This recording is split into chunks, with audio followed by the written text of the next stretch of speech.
We all watch sports, whether it's the recent Olympic Games, Summer Olympic Games, or other sports. But behind every great athlete is a great coach. In this speech, we will discuss several great qualities and attributes that an individual needs in order to be great at sports and coaching.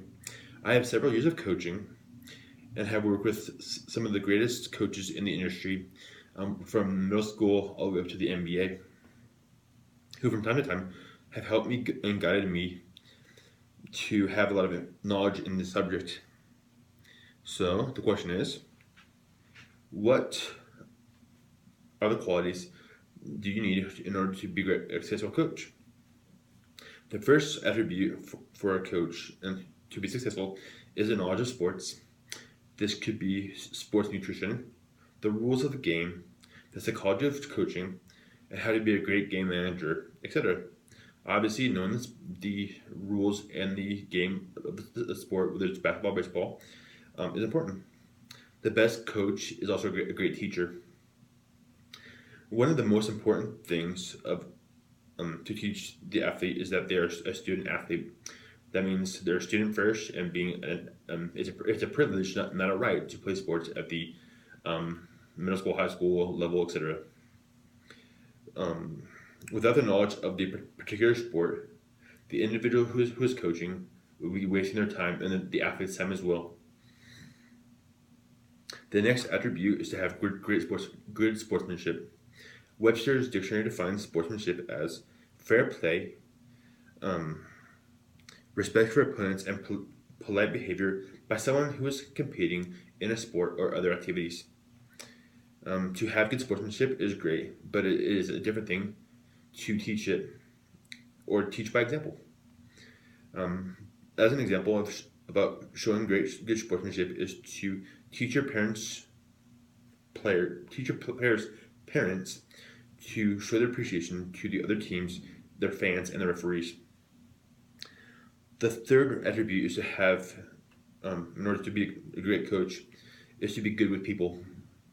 The reason that a coach needs to be good with people is that they're in constant contact with people, whether it's parents, members of the media, the administration of the school, or other individuals.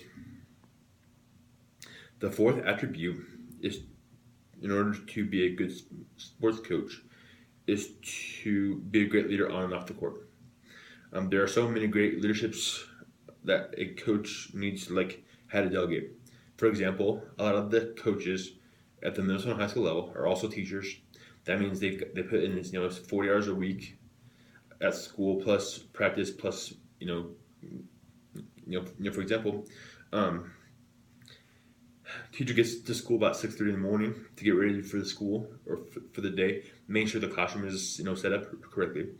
They usually teach from about 7 a.m. to about 2:30 p.m. Then they usually have practice from 3 to 5.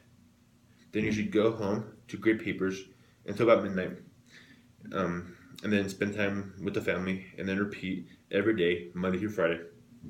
So high school coaches have a long 9 months, but they get to relax during the summertime. So being able to delegate to the team mom or the head of the booster club or organization is vital. The fifth and final attribute of being a great coach is knowing how to communicate.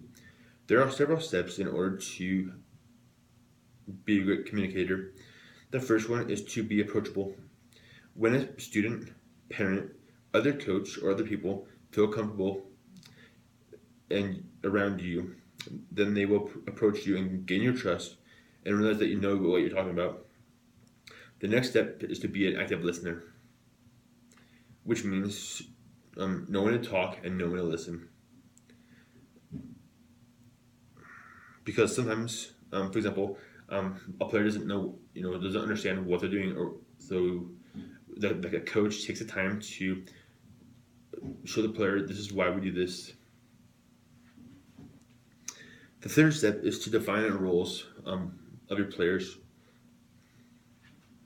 This could include being a team captain or the assistant captain of a team. The fourth step is to set goals of the player and the team. So this could be, for example, how many points they want to score in the season, or how many wins does the team want to have during the season. The fifth step is to establish mutual trust. As I spoke earlier about this, it is important. One of the most important steps when coaching sports or in life, for that matter. Getting to trust your players will help them to be on the same page as the coach. The sixth step is to communicate with a good attitude.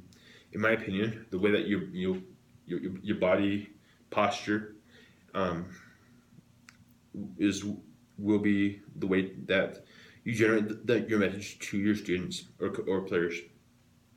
The seventh step is to empower your athletes. It is their team too. They need to voice their concerns and their opinions.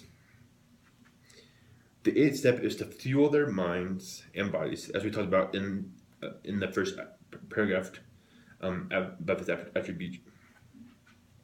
The ninth step is to develop a communications plan. In other words, take time before, during, and after practice to make sure that the athletes understand um,